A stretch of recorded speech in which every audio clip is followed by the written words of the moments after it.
ਹਿਮਾਚਲ ਪ੍ਰਦੇਸ਼ ਦੀ ਔਰਤ ਹੈ। 13 ਦਸੰਬਰ ਨੂੰ ਉਹਨਾਂ ਨੇ ਦੋਸ਼ ਲਾਏ ਸੀ, ਸੋਲਨ ਜ਼ਿਲ੍ਹਾ ਹਿਮਾਚਲ ਦੇ ਵਿੱਚ। ਉਹਨੇ ਕਿਹਾ ਕਿ ਇਹ ਬੰਦੇ ਨੇ ਮੇਰੇ ਨਾਲ ਜਿਸਮਾਨੀ ਵਧੀਕੀ ਕੀਤੀ ਹੈ। ਉਸ ਤੋਂ ਬਾਅਦ ਇਹ ਪਰਚਾ ਦਰਜ ਹੋ ਗਿਆ। ਬਡੌਲੀ ਨੇ ਦੋਸ਼ਾਂ ਦਾ ਖੰਡਨ ਕੀਤਾ ਤੇ ਉਸ ਤੋਂ ਬਾਅਦ ਅਨਿਲ ਵਿਜ ਜਿਹੜਾ ਕਿ ਹਰਿਆਣਾ ਦਾ ਟਰਾਂਸਪੋਰਟ ਮੰਤਰੀ ਹੈ, ਉਹਨੇ ਕਿਹਾ ਵੀ ਭਾਜਪਾ ਹਾਈਕਮਾਂਡ ਢੁਕਵੀਂ ਕਾਰਵਾਈ ਕਰੂਗੀ। ਹਾਲੇ ਕੁਝ ਦਿਨ ਹੀ ਹੋਇਆ, ਮੱਧ ਪ੍ਰਦੇਸ਼ ਦੇ ਸਿੱਧੀ ਜ਼ਿਲ੍ਹੇ ਦਾ ਭਾਜਪਾ ਆਗੂ ਆ ਅਜੀਤਪਾਲ ਚੌਹਾਨ, ਉਹਨੂੰ ਵੀ ਇਹਨਾਂ ਮਾਮਲਿਆਂ ਦੇ ਵਿੱਚ ਗ੍ਰਿਫਤਾਰ ਕੀਤਾ ਗਿਆ। ਉਹ ਕਿਸੇ ਔਰਤ ਨੇ ਦੋਸ਼ ਲਾਏ ਵੀ ਇਹਨੇ ਟਿਕਟ ਦੇਣ ਦੇ ਬਹਾਨੇ ਜਿਹੜਾ ਇਹਨੇ ਜਿਸਮਾਨੀ ਵਧੀਕੀ ਕੀਤੀ ਤੇ ਉਸ ਤੋਂ ਬਾਅਦ ਇਹ ਕਹਿਣੇ ਕਿ ਇੱਥੇ ਨਹੀਂ ਰੁਕਿਆ, ਮੇਰੇ ਪਤੀ ਨੂੰ ਮਾਰਨ ਦੀ ਧਮਕੀ ਦਿੱਤੀ ਤੇ ਸਹੁਰੇ ਨੂੰ ਅਸ਼ਲੀਲ ਵੀਡੀਓ ਦਿਖਾ ਕੇ ਪੈਸੇ ਦੇਣ ਦੇ ਲਈ ਮਜਬੂਰ ਕੀਤਾ। ਨਮੋਸ਼ੀ ਤੋਂ ਬਾਅਦ ਜਦੋਂ ਭਾਜਪਾ ਨੂੰ ਪਤਾ ਲੱਗਿਆ ਵੀ ਨਮੋਸ਼ੀ ਬਹੁਤ ਹੋ ਗਈ ਤਾਂ ਉਹਨੂੰ ਪਾਰਟੀ ਚੋਂ ਕੱਢਣਾ ਪਿਆ ਅਜੀਤ ਸਿੰਘ ਚੌਹਾਨ ਨੂੰ। ਥੋੜੇ ਦਿਨ ਪਹਿਲਾਂ ਹੀ ਭਾਜਪਾ ਵਿਧਾਇਕ ਆ ਹੰਸਰਾਜ ਹਿਮਾਚਲ ਦਾ ਹੀ, ਉਹਦੇ ਉੱਤੇ 20 ਸਾਲਾ ਕੁੜੀ ਨੇ ਦੋਸ਼ ਲਾਇਆ ਕਿ ਇਹਨੇ ਛੇੜਛਾੜ ਕੀਤੀ ਹੈ।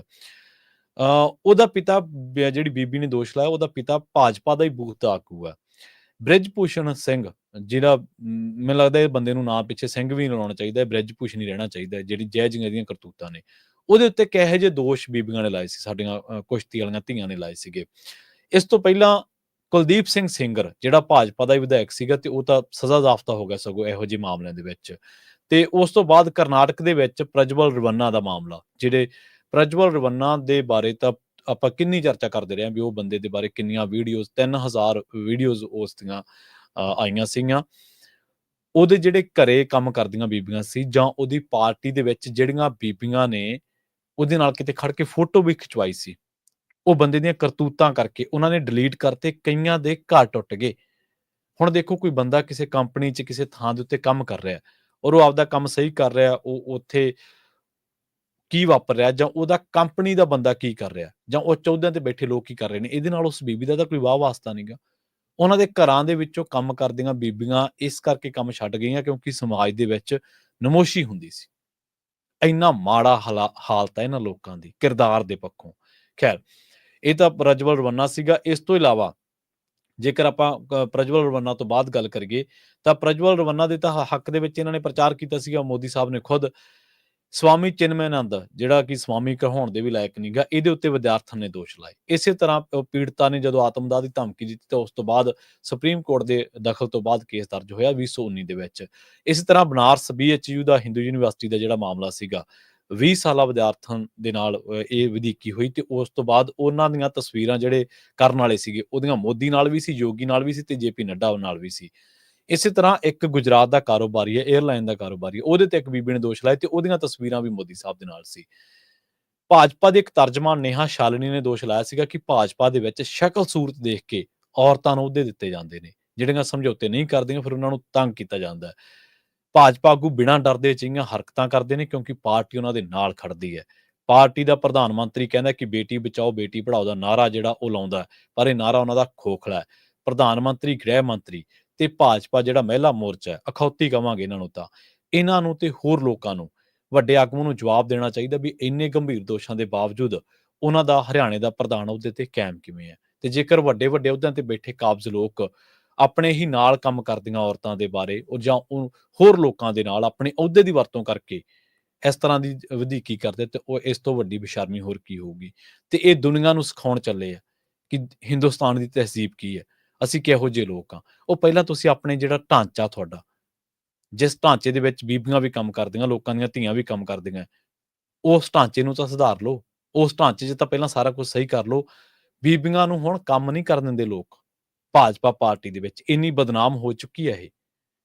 ਜੇ ਕੋਈ ਬੀਬੀ ਕਵੇ ਨਾ ਕਿ ਮੈਂ ਪੜ੍ਹੀ ਲਿਖੀ ਹਾਂ, ਮੈਂ ਯੂਨੀਵਰਸਿਟੀ ਦੇ ਵਿੱਚੋਂ ਜਾਂ ਕਿਸੇ ਵੀ ਤਰੀਕੇ ਨਾਲ ਜੁਆਇਨ ਕਰਦੇ, ਤਾਂ ਉਹਦੇ ਨੇੜੇ ਤੇੜੇ ਦੇ ਲੋਕ ਜਿਹੜੇ ਗੈਰਤਮੰਦ ਨੇ, ਜਿਹੜੇ ਖਬਰਾਂ ਦੇ ਨਾਲ ਵਾਹ ਵਾਸਤਾ ਨੇ ਜਾਂ ਜਿਹੜੇ ਇਹਨਾਂ ਦੇ ਕੰਮ ਕਰਦੇ ਤਰੀਕੇ ਤੋਂ ਵਾਹ ਵਾਸਤਾ ਨੇ, ਉਹਨਾਂ ਨੂੰ ਨਾਲ ਜੁੜ ਨਹੀਂ ਦਿੰਦੇ। ਤੇ ਜਿਹੜੀਆਂ ਬੀਬੀਆਂ ਨੂੰ ਪਤਾ ਵੀ ਇੱਥੇ ਕੀ ਕੁਛ ਵਾਪਰਦਾ, ਉਹ ਆਪਦੇ ਘਰਦਿਆਂ ਨੂੰ ਵੀ ਕਹਿੰਦੀਆਂ ਕਿ ਆਪਦਾ ਨਾ ਆਹ ਟੈਂਡ ਥੋੜੀ ਜਿਹੀ ਚੱਕ ਲਾ ਘਰੋਂ, ਇਹ ਜਿਹੜੇ ਕੁਛ ਤੁਸੀਂ ਕਰਦੇ ਫਿਰਦੇ ਸਾਨੂੰ ਸਾਰਾ ਪਤਾ, ਤੇ ਚੁੱਪ ਕਰਕੇ ਘਰੇ ਬਹਿ ਜਾ। ਇਹੋ ਜਿਹਾ ਕਿਰਦਾਰ ਹੋ ਗਿਆ ਇਹਨਾਂ ਲੋਕਾਂ ਦਾ। ਤੇ ਆਉਣ ਵਾਲੇ ਟਾਈਮ 'ਚ ਤੁਸੀਂ ਦੇਖਿਓ ਕਿ ਸਾਡੇ ਲੋਕ ਭਾਜਪਾ 'ਚ ਛਾਲਾਂ ਕਿਵੇਂ ਮਾਰਦੇ ਆ ਜਦੋਂ ਇਲੈਕਸ਼ਨਾਂ ਹੋਈਆਂ 2027 ਦੇ ਵਿੱਚ, ਕਿਉਂਕਿ ਸਾਡੇ 'ਚ ਇੱਕ ਧਿਰ ਹਮੇਸ਼ਾ ਇਹ ਜਿਹੀ ਰਹੀ ਹੈ ਜਿਹਨੂੰ ਚੌਧਰ ਦੀ ਬੜੀ ਭੁੱਖ ਆ, ਜਿਹੜੇ ਸੱਤਾ ਦੇ ਬੜੇ ਚਾਪਲੂਸ ਰਹੇ ਸ਼ੁਰੂ ਤੋਂ ਹੀ।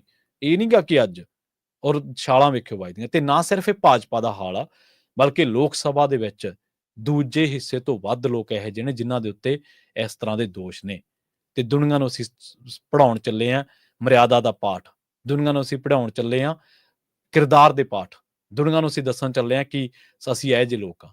ਉਹ ਪਹਿਲਾਂ ਆਪਦੇ ਢਾਂਚਿਆਂ 'ਚ ਤਾਂ ਸਹੀ ਕਰ ਲਓ ਸਾਰਾ ਕੁਛ। ਖੈਰ, ਪ੍ਰੋਗਰਾਮ ਖਬਰ ਤੇ ਨਜ਼ਰ ਨੂੰ ਆਪਾਂ ਇੱਥੇ ਹੀ ਸਮਾਪਤ ਕਰਾਂਗੇ। ਪੰਜਾਬੀ ਰੇਡੀਓ ਯੂਐਸਏ ਦੀ ਅਗਲੀ ਪੇਸ਼ਕਸ਼ ਪ੍ਰੋਗਰਾਮ ਅਪਡੇਟ ਅਮਰੀਕਾ ਪ੍ਰੋਗਰਾਮ ਦੇ ਵਿੱਚ ਬਹੁਤ ਹੀ ਅਹਿਮ ਜਾਣਕਾਰੀਆਂ, ਜਿਹੜੇ ਲੋਕ ਇਸ ਟਾਈਮ ਅਮਰੀਕਾ ਦੇ ਵਿੱਚ ਦਾਖਲ ਹੋ ਰਹੇ ਨੇ ਸਹੀ ਤਰੀਕੇ ਨਾਲ ਵੀ ਵੀਜ਼ੇ ਦੇ ਉੱਤੇ, ਪਰ ਉਹਨਾਂ ਕੋਲੇ ਵਨ ਵੇ ਟਿਕਟਾਂ ਨੇ, ਉਹਨਾਂ ਦੀਆਂ ਟਿਕਟਾਂ ਵੇਖ ਕੇ ਉਹਨਾਂ ਨੂੰ ਵਾਪਸ ਮੁੜਿਆ ਜਾ ਰਿਹਾ। ਠੀਕ ਬ੍ਰੇਕ ਤੋਂ ਬਾਅਦ ਹਰਜੋਤ ਸਿੰਘ ਖਾਲਸਾ ਜੀ ਦੀ ਕਾਲ ਆਈ, ਉਹਨਾਂ ਨੇ ਅਪਡੇਟ ਕੀਤਾ ਇਸ ਬਾਰੇ, ਤਾਂ ਉਹ ਪ੍ਰੋਗਰਾਮ ਦੇ ਵਿੱਚ ਤੁਹਾਨੂੰ ਜਾਣਕਾਰੀਆਂ ਦੇਣਗੇ ਕਿਉਂਕਿ ਉਹ ਸਵੇਰ ਤੋਂ ਹੀ ਖਬਰਾਂ ਨੂੰ ਖੰਗਾਲਣ, ਖਬਰਾਂ ਦੇ ਬਾਰੇ ਪੜਚੋਲ ਕਰਨ, ਉਹਨਾਂ ਸਾਰੇ ਕਾਸੇ ਨੂੰ ਬੜੀ ਸਟੱਡੀ ਕਰਦੇ ਨੇ ਇਹਨਾਂ ਚੀਜ਼ਾਂ ਦੇ ਉੱਤੇ। ਉਹਨਾਂ ਨੇ ਬਕਾਇਦਾ ਇਹ ਜਾਣਕਾਰੀ ਦਿੱਤੀ ਕਿ ਅਪਡੇਟ ਕੀਤਾ ਜਾਵੇ ਕਿ ਅਪਡੇਟ ਅਮਰੀਕਾ ਪ੍ਰੋਗਰਾਮ ਦੇ ਵਿੱਚ ਆਪਾਂ ਇਸੇ ਤੇ ਗੱਲਬਾਤ ਕਰਾਂਗੇ। ਆਰਮੀ ਦੇ ਹੈਲੀਕਾਪਟਰ ਲਾਏ ਜਾ ਰਹੇ ਨੇ ਔਰ ਕਈ ਥਾਵਾਂ ਤੇ ਛਾਪੇਮਾਰੀਆਂ ਕੀਤੀਆਂ ਜਾ ਰਹੀਆਂ ਨੇ। ਕੱਲ ਵੀ ਪੰਜਾਬੀ ਰੇਡੀਓ ਐਸਏ ਨੇ ਇੱਕ ਪੋਸਟਰ ਦੇ ਰੂਪ ਦੇ ਵਿੱਚ ਤੁਹਾਨੂੰ ਇਹ ਜਾਣਕਾਰੀ ਦਿੱਤੀ ਸੀਗੀ ਕਿ ਵੱਖ-ਵੱਖ ਥਾਵਾਂ ਦੇ ਉੱਤੇ 500 ਬੰਦਾ ਛਾਪੇਮਾਰੀ ਦੇ ਦੌਰਾਨ ਇਹਨਾਂ ਨੇ ਗ੍ਰਿਫਤਾਰ ਕੀਤਾ ਹੈ। ਸੋ ਇਸ ਟਾਈਮ ਤਾਜ਼ਾ ਕੀ ਹਾਲਾਤ ਨੇ ਉਹਦੇ ਦੇ ਉੱਤੇ ਚਰਚਾ ਹੋਊਗੀ। ਜਿਹੜੇ ਲੋਕ ਟਿਕਟਾਂ ਲੈ ਕੇ ਆ ਰਹੇ ਨੇ ਉਹਨਾਂ ਦੇ ਉੱਤੇ ਉਹਨਾਂ ਨੂੰ ਵਾਪਸ ਮੋੜਿਆ ਜਾ ਰਿਹਾ ਤੇ ਇਹਦੇ ਨਾਲ-ਨਾਲ ਜਿਹੜੀ ਅਗਲੀ ਖਬਰ ਹੈ ਉਹ ਇਹ ਹੈ ਕਿ ਟਰੰਪ ਰਾਸ਼ਟਰਪਤੀ ਬਣਨ ਤੋਂ ਬਾਅਦ ਕੈਲੀਫੋਰਨੀਆ ਦੇ ਜਿਹੜੇ ਅੱਗ ਪ੍ਰਭਾਵਿਤ ਇਲਾਕੇ ਨੇ ਉਹਨਾਂ ਦੇ ਵਿੱਚੋਂ ਆ ਰਹੇ ਨੇ ਜਿਹੜੀ ਵਾਈਲਡ ਫਾਇਰ ਦੇ ਨਾਲ ਜਿਹੜੀ ਤਬਾਹੀ ਹੋਈ ਹੈ ਉਹਨੂੰ ਦੇਖਣ ਦੇ ਲਈ।